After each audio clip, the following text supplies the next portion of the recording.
Hello everybody, good morning. आज आपण अलैंगिक प्रजननाचा पुढचा पॉईंट पाहणार आहोत.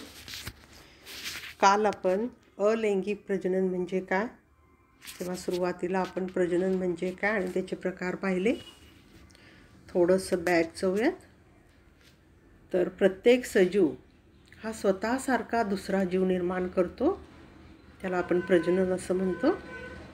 आणि या प्रजननाचे महत्त्व पाहिले. काय काय होतं, प्रजनन कशासाठी आवश्यक आहे. तर एखाद्या जातीचा विस्तार करण्यासाठी प्रजननाची आवश्यकता असते. त्यानंतर एखाद्या वंशाचा अस्तित्व टिकून ठेवण्यासाठी, एखाद्या जातीचं अस्तित्व टिकून ठेवण्यासाठी प्रजननाची आवश्यकता असते. आणि त्यापेक्षाही महत्त्वाचं म्हणजे नवीन नवीन जाती एखाद्या वनस्पतीच्या किंवा प्राण्यांच्या तयार होण्यासाठी जी उत्क्रांतीची प्रक्रिया आवश्यक असते, त्या उत्क्रांतीसाठी सुद्धा प्रजननाची आवश्यकता असते. त्यानंतर आपण प्रजननाचे प्रकार पाहिले. प्रजननाचे मुख्य 2 प्रकार, अलैंगिक प्रजनन आणि लैंगिक प्रजनन. त्यामध्ये आपण बघितलं अलैंगिक प्रजनन, सुरुवात आपण केलेली आहे. तर युग्माणूच्या निर्मितीशिवाय एकाच जीवापासून जी प्रजनन होते त्याला आपण अलैंगिक प्रजनन असं म्हणतो. म्हणजे तिथं युग्माणूची निर्मिती होत नाही. युग्माणू म्हणजे काय, थोडक्यात काल आपण पाहिलं की पुयुग्मकाचा एक पेशी आणि स्त्रीयुग्मकाचा एक पेशी, या दोन्हीचं फलन होतं आणि त्याच्यापासून एकच पेशी तयार होतो, ज्याला आपण युग्माणू असं म्हणतो. मग असं युग्माणूची निर्मिती होण्यासाठी आत्ता सांगितल्याप्रमाणे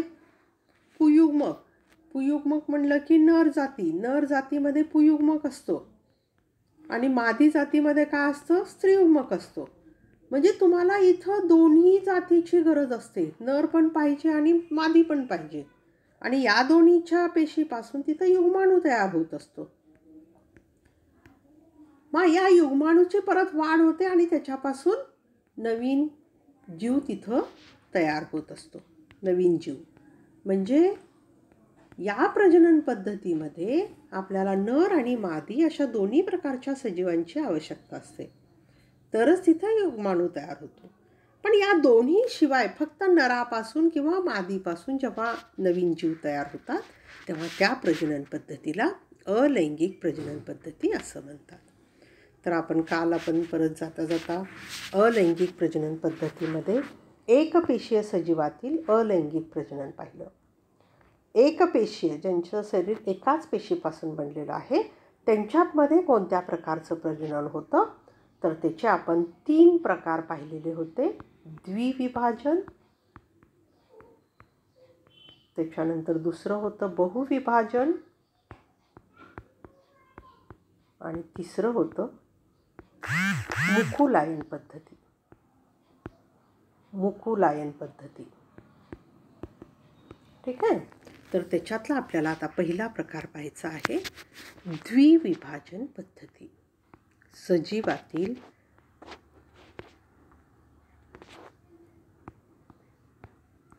द्विविभाजन. आता इथं पहा, थोडंसं आकृती काढलेली आहे पुढे इथं तुम्हाला. द्विविभाजन म्हणजे नावावरनं लक्षात येतं, एकाचे 2 होणे, विभाजन होऊन 2 होणे. तर इथं पहा, इथं अमिबा तुम्हाला दिलेला आहे. अमिबा शरीर त्याचं निश्चित नसते, शरीररचना. इथं पहा, बाहेरच्या बाजूला हे जीवद्रव्य आहे आणि इथं केंद्रक आहे.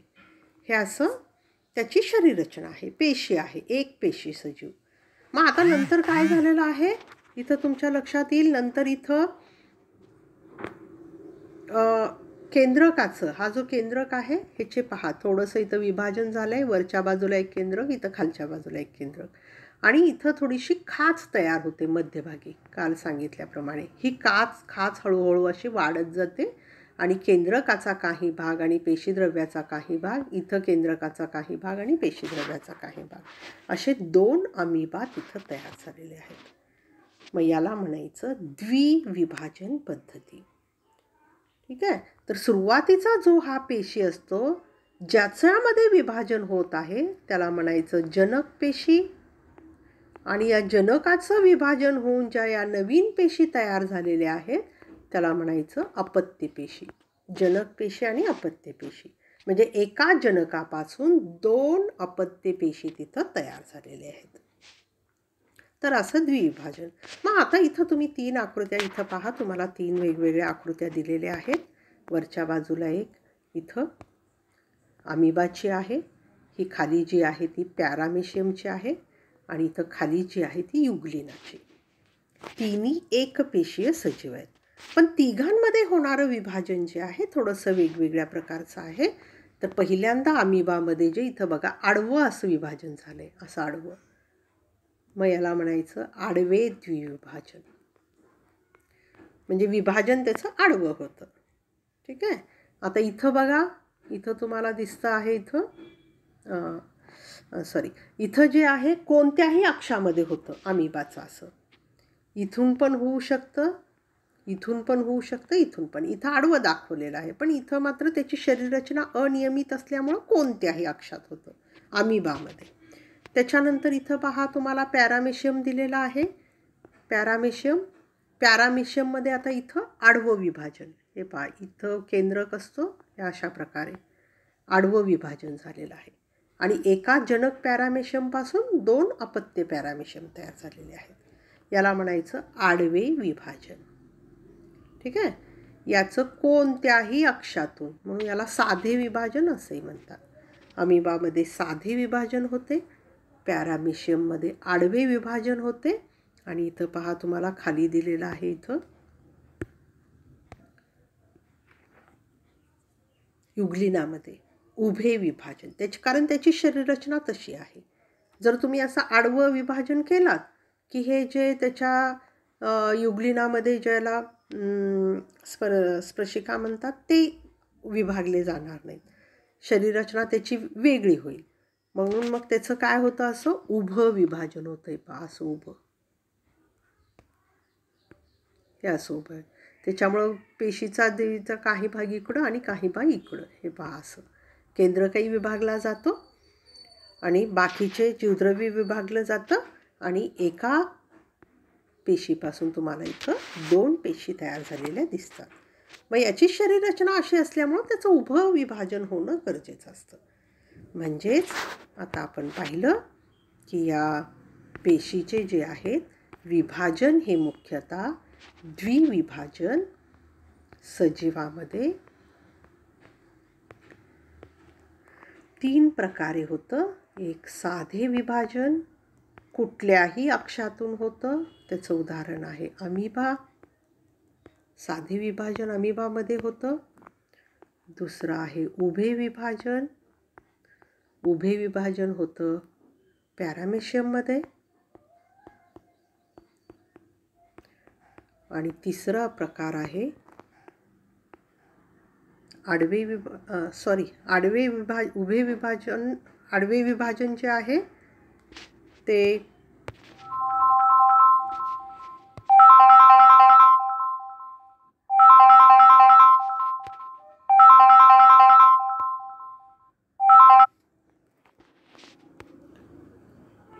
आडवे विभाजन जे आहे ते आडवे विभाजन पॅरामेशियममध्ये होते आणि उभे विभाजन जे आहे ते होते युग्लिनामध्ये.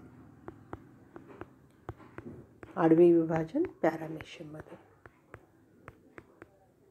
आणि अमिबामध्ये जे आहे साधे विभाजन.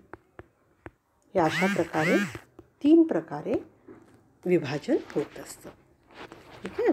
त्यानंतर आपल्याला एकपेशीय सजीवातला दुसरा प्रकार पाहायचा आहे, तो म्हणजे बहुविभाजन.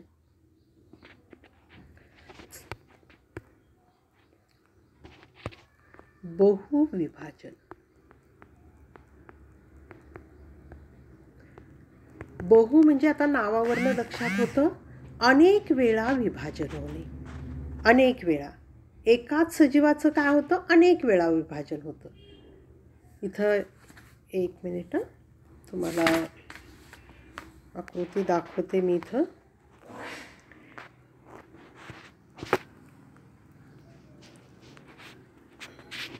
तर इथं पहा समजा आता हा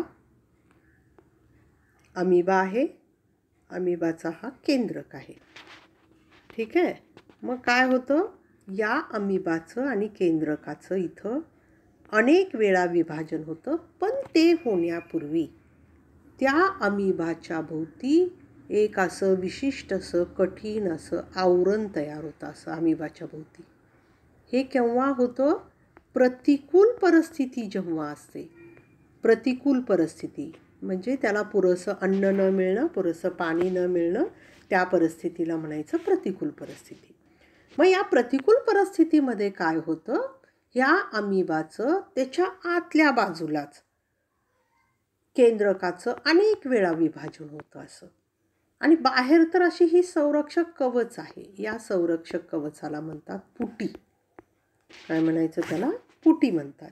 तर असं हे पुटी तयार होते आणि केंद्रकाचं आतल्या बाजूला अनेक वेळा विभाजन होतं. आणि हे विभाजन होऊन हळूहळू जीवद्रव्यसुद्धा विभागला जातो. आणि हे केव्हापर्यंत राहतं, जोपर्यंत परिस्थिती अनुकूल होत नाही तोपर्यंत. म्हणजे त्याला पाणी मिळायला पाहिजे, त्याचं अन्न व्यवस्थित त्याला मिळायला पाहिजे, सभोवतालचं वातावरण त्याला राहण्यासाठी पोषक झालं की मग काय होतं, ही पुटी जी आहे ती पुटी फुटते अशी, पुटी फुटते अशी. आणि हे जे केंद्रकाचं अनेक वेळा विभाजन झालेलं आहे पुटीच्या मध्ये, हे केंद्रकाचं अनेक वेळा असं विभाजन. आता हा जो केंद्रक मोठा होतो तो केंद्रक असा अनेक वेळा विभागला जातो आणि ह्या पुटीद्वारे काय होतात, ही छोटी छोटी केंद्रके आणि त्याच्याभोवती थोडंसं जीवद्रव्य, केंद्रक जीवद्रव्य, केंद्रक जीवद्रव्य, हे असं जेवढं केंद्रक आहे ते केंद्रक आणि हे सगळं जीवद्रव्य असं विभागलं जातं. म्हणजे हे पुटी बाहेर पडते आणि त्याच्यामध्ये आता हा केंद्रक इथं काही दाखवते मी आणि हे जीवद्रव्य त्याच्या भोवतीचं. अशी अनेक छोटी छोटी अमिबाची बाळं तयार होतात, म्हणून याला म्हणतात अमिबाळे. अमिबाळे तयार होतात. आणि मग आता तुमच्या लक्षात येईल, प्रत्येक अमिबाळ जे आहे पुढे त्याची वाढ होते आणि प्रत्येकाचं अमिबामध्ये रूपांतर होतं. म्हणजे इथं काय झालेलं आहे, आता एका अमिबापासून असंख्य अमिबा, जेवढे विभाजन, जेवढ्यांदा केंद्रकाचं विभाजन झालेलं आहे तेवढे अमिबाळे तिथं तयार होत असतात. फरक लक्षात आला. अमिबामध्ये द्विविभाजन जे होतं, द्विविभाजन हे अनुकूल परिस्थितीमध्ये होतं आणि अमिबामध्ये बहुविभाजन हे प्रतिकूल परिस्थितीमध्ये दिसून येत असतं. आणि दुसरा फरक आला का लक्षात तुमच्या, काय होतं, द्विविभाजनमध्ये काय होतं, एका अमिबापासून फक्त 2 अमिबा तयार होतात. पण इथं बहुविभाजनामध्ये काय होतं, एका अमिबापासून अनेक अमिबा तयार होत असतात. ठीक आहे. तर हे प्रतिकूल परिस्थितीमध्ये असं अमिबामध्ये बहुविभाजन या पद्धतीनं प्रजनन होत असतं. त्यानंतर आपल्याला तिसरा मुद्दा पाहायचा आहे, कलिकायन पद्धती. एकपेशीय सजीवातील तिसरी प्रजनन पद्धती आहे कलिकायन. कलिकायन हे जे आहे हे मुख्यतः एकपेशीय किण्वामध्ये घडून येत असतं. किण्व या सजीवामध्ये कलिकायन या पद्धतीनं प्रजनन होतं. आता तिथं नेमकं काय होतं पहा, कलिकायनमध्ये हे अशा प्रकारे एकपेशीय सजीव आहे, अशा प्रकारे त्याची रचना आहे. हा केंद्रक आहे आणि त्याच्या बाजूचा हा सर्व पेशीद्रव्य आहे. मग याचं काय होतं, या ह्याच्यामध्ये असं थोडासा कळीसारखा भाग त्याच्यावर येतो. कळी, जसं आपण वनस्पतीमध्ये फुलांवर कळी बघतो, हे अशा प्रकारे कळीसारखा भाग तिथं येतो. हे कळी आली अशी. मग नंतर काय होतं, कळीचा भाग आल्यानंतर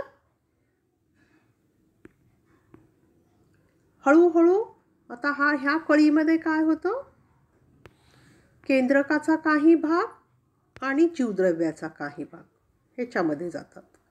आता हा केंद्रक असेल, हे जीवद्रव्याचा काही भाग आणि हा केंद्रकाचा काही भाग त्याच्यामध्ये जातात. मग कालांतराने काय होतं, ही कळी जी आहे ही कळी याच्यापासून वेगळी होते थोडीशी.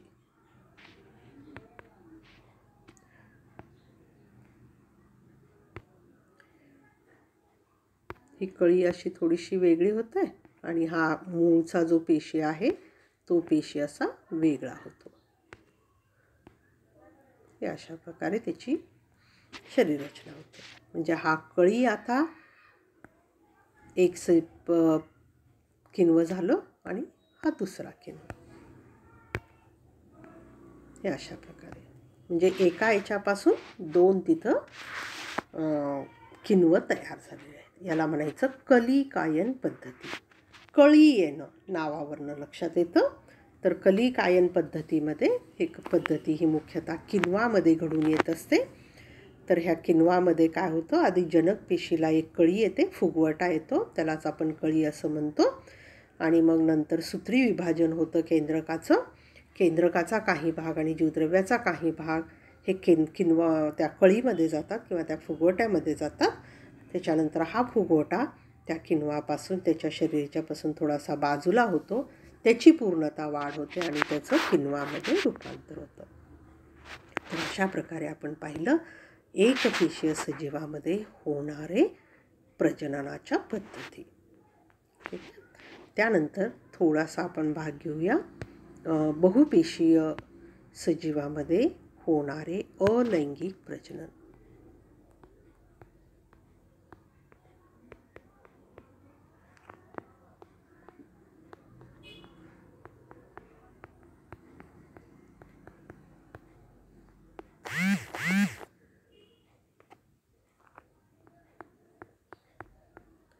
बहुपेशीय सजीवामध्ये होणारे लैंगिक प्रजनन.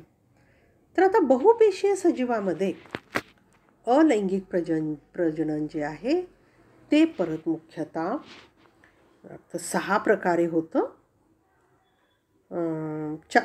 5 प्रकारे अलैंगिक प्रजनन होतं.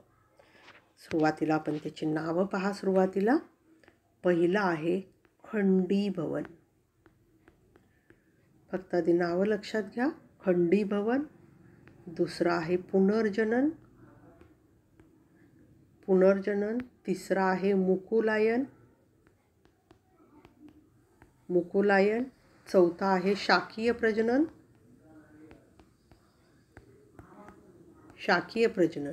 आणि 5वा आहे बीजाणुनिर्मिती.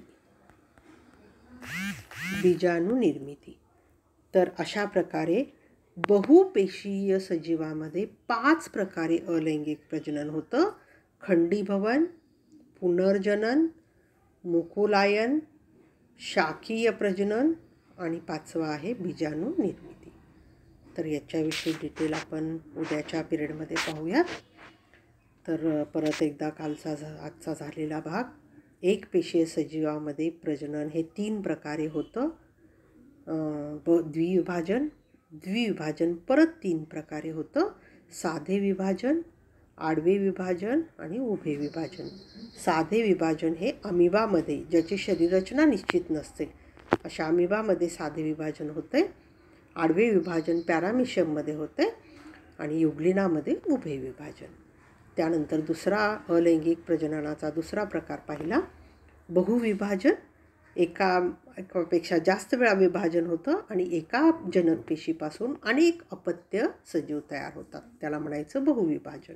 आणि तिसरं आहे मुकुलायन, जे मुख्यतः बहुविभाजन जे आहे ते अमिबामध्ये प्रतिकूल परिस्थितीमध्ये घडून येत असतं.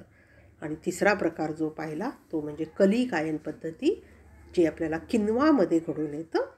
एक कळी येते, त्याच्या फुगवटा येतो त्याच्या शरीरावर आणि त्या फुगवट्यालाच आपण कळी म्हणतो आणि ती कळी परत जनक पेशीपासून वेगळी होते आणि त्याच्यापासून दुसरा सजीव तयार होत असतो. तर इथंच आपण आज थांबूयात. तर परत सगळ्यांना सूचना, घरीच राहा, सुरक्षित राहा, स्वतःची पण काळजी घ्या, घरच्यांची पण काळजी घ्या. Have a good day.